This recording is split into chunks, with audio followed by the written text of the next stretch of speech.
Hey, what is up, guys? Joseph here for that time of the year where we look forward to next year's movies, and oh boy, is next year looking to be huge. Let's go ahead and get to it. This is going to be my top 10 most anticipated movies of 2019.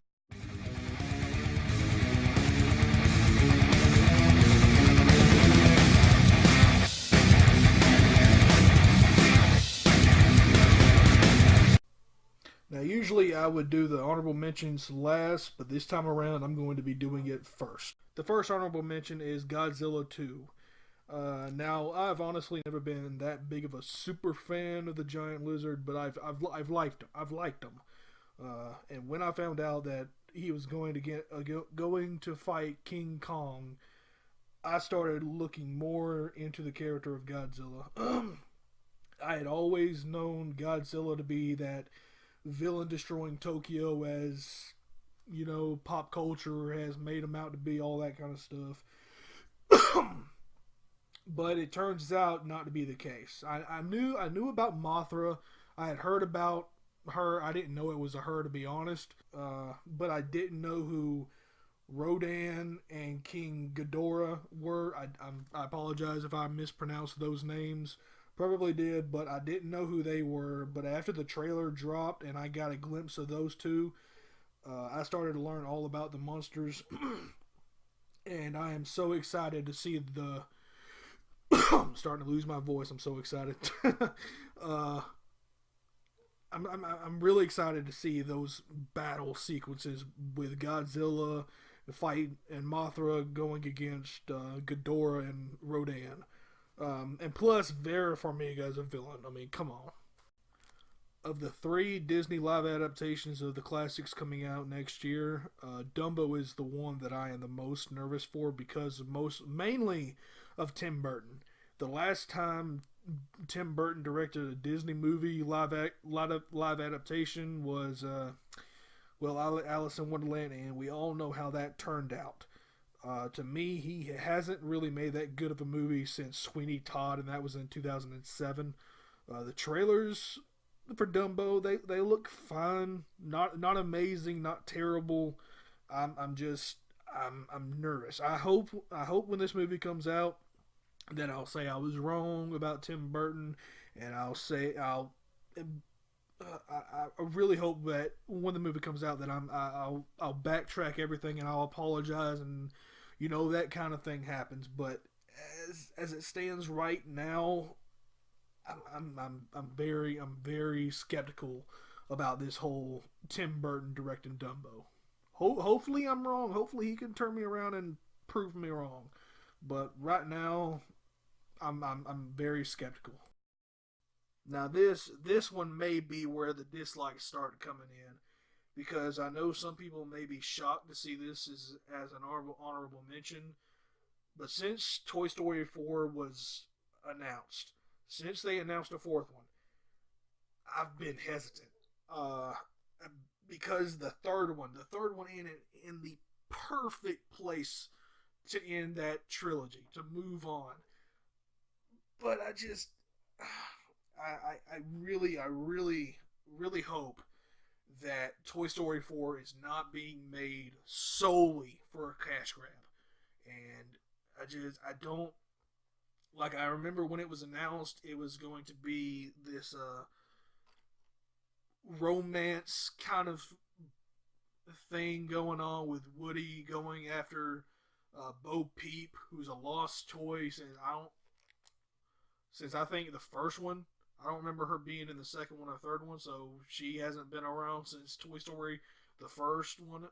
So I don't. I'm still excited for it. But I'm nervous because I really want it to be good. I don't. The third one ended in just the perfect place, and I would have been fine with it if they would have never made any kind of spin-off or sequel or anything. If they would have let the Toy Story franchise go away forever, movie wise, like keep it in like the theme parks and all that kind of stuff, that's fine. But movie and TV show and specials and all that kind of stuff wise, I would have been fine if they would have never made another Toy Story after the third one. I hope it's great. I just don't know how or why the Pixar is actually doing this movie. Hopefully it's not just a cash grab, but we'll see. We'll just have to wait and see how the movie. More honorable mentions. I won't really talk about them too much in detail because I could go on and on about. I can go like a 10-minute video talking about the honorable mentions, but I'll just name them off. You got the Lego Movie 2 coming out, How to Train Your Dragon 3, Zombieland 2. Really excited for that one. Hopefully, the weight of the movie it lives up to the hype because I don't remember when the last one came out. Dark Phoenix and New Mutants were on my list last year. They're only on as an honorable mention because they've been delayed, and that just makes me nervous. Hopefully, that's nothing to worry about, really, but you know what? Just have to wait and see. Now, I've stated already that the only thing that I loved about Aladdin was Robin Williams. My number 9 favorite Disney movie will be getting a live-action adaptation movie next year, but who will play the genie? Will Smith. Now, I like Will Smith.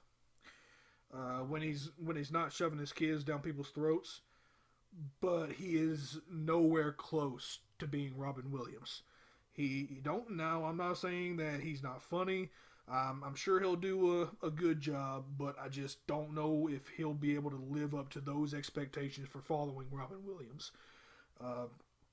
Still excited for seeing the live action retelling of the Disney classic. Don't get me wrong. I'm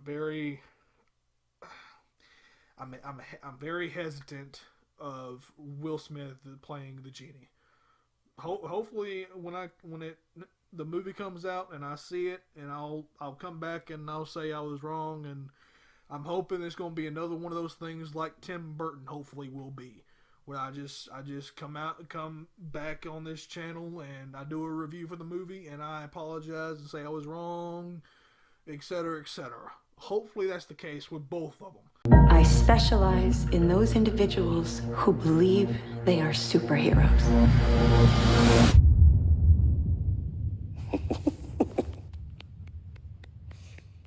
Good for you. Now, M. Night Shyamalan has had one roller coaster of a career. Had some ups, had many downs, but over the past 3 years, give or take, he started to make a comeback. It started with The Visit, then came Split. And Split was being advertised as yet another typical kidnapping story, but with a man with multiple personalities. And I thought, yeah, this will be interesting. But I never expected to love Split, because you find out that it was a sequel to my personal favorite M. Night Shyamalan movie, Unbreakable. And now comes Glass as the finale of that trilogy. If this movie is as amazing as I hope, as amazing as Split and Unbreakable are, M. Night has finally redeemed himself in my eyes. Maybe not to the other general public and all that, but in my eyes, M. Night has redeemed himself. First name, Mr. Last name, Glass. Once Upon a Time in Hollywood, is my number 8. Quentin Tarantino, well, enough said right there. If you're a film fan, that sells you right there. I don't know how he'll do it, but it'll cover the Charles Manson murders of Sharon Tate and her friends. I'm not looking forward to the actual murder scenes, but I'm anticipating this mainly because of Tarantino and the talent involved. Margot Robbie, Leonardo DiCaprio, Brad Pitt. I'm just, with Django Unchained and Inglourious Basterds, he made evil people and evil situations, and other movies would be very hard to watch and things like that. But I honestly don't know if he'll be able to do it with this one. Say my name so my powers may flow through you. But I don't know your name, sir. Shazam. Wait, for real? Say, okay! Shazam?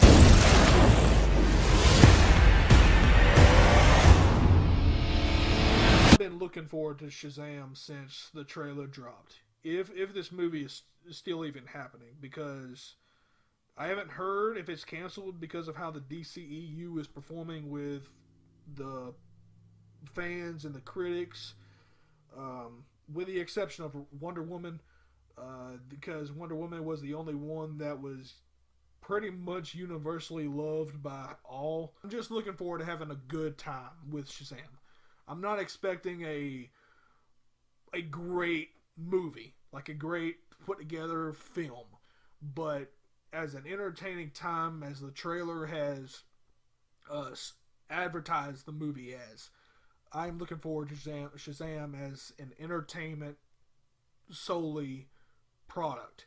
The only thing I don't like about it is that Black Adam won't be the villain. I hope that this movie really turns things around for the DCEU, because I want the DCEU to succeed, but the way they've been doing the movies, I don't know. I mean, I loved Wonder Woman. I even liked Man of Steel. I thought Batman v Superman was good in some parts and bad in others. Suicide Squad was a mess. And Justice League, I actually liked. I know a lot of people didn't, but I actually liked Justice League. But Shazam, I'm hoping that it's going to be like Wonder Woman, where it's universally loved. I'm bulletproof. You're dead. Sorry about your window, but you're welcome for not getting robbed. Oh, hey, what's up? I'm a superhero. It was not only my favorite horror movie of 2017, it's one of my favorite horror movies of all time. I love Bill Skarsgård as Pennywise.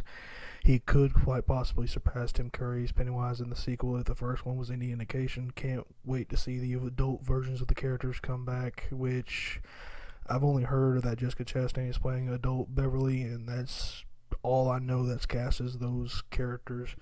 But I cannot wait to see how this whole movie turns out.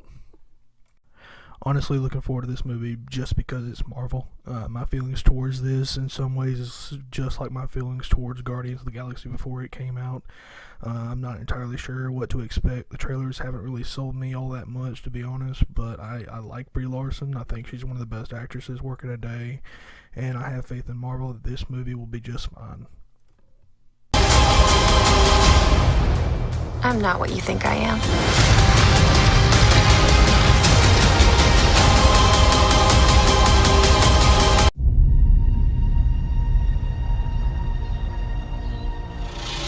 Live adaptation of the Disney classic Lion King. I cannot wait for this. The CG looks even better than it did in The Jungle Book. There's only a few things that I don't like about it.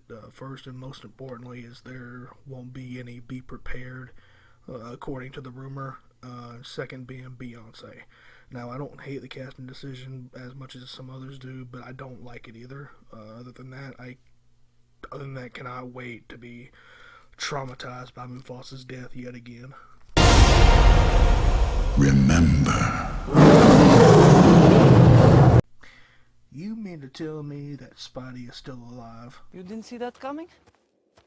Looks that way, and with a film debut of Mysterio finally played by Jake Gyllenhaal of all people, that should be enough to sell you right there. Now, I know a lot of people hate this new Star Wars trilogy.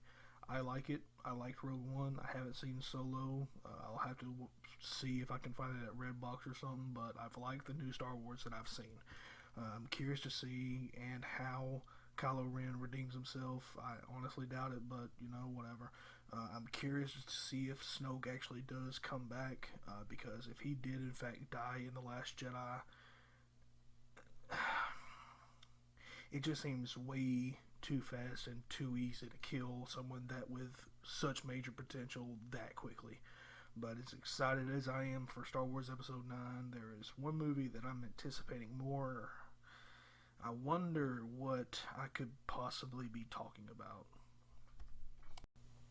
In many ways, the MCU has become my Star Wars. I cannot wait to see how exactly the remaining heroes defeat Thanos and resurrect all their buddies who were turned to ash. I've tried to stay away from the theories and predictions, but I've heard of one that involves time travel, which has already been confirmed to happen in the movie.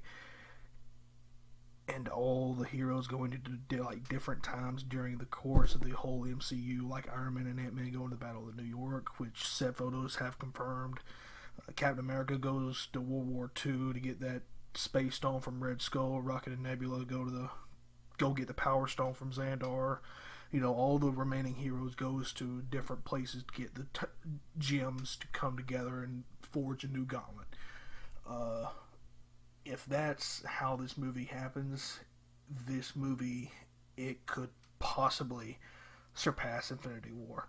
I cannot wait to see how Avengers Endgame turns out. We met a few years ago at the airport in Germany. I got really big. Is this an old message? Ant-Man, I know you know that. It's the front door. That's me. Can you buzz me in? Alright, well, those are my most anticipated movies of 2019. Let me know what movies you're looking forward to in the comments below. If you enjoyed this video, be sure to hit that like button. If you're new to the channel, be sure to hit that subscribe button.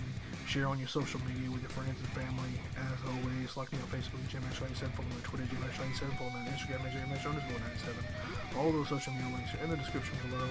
Mash out.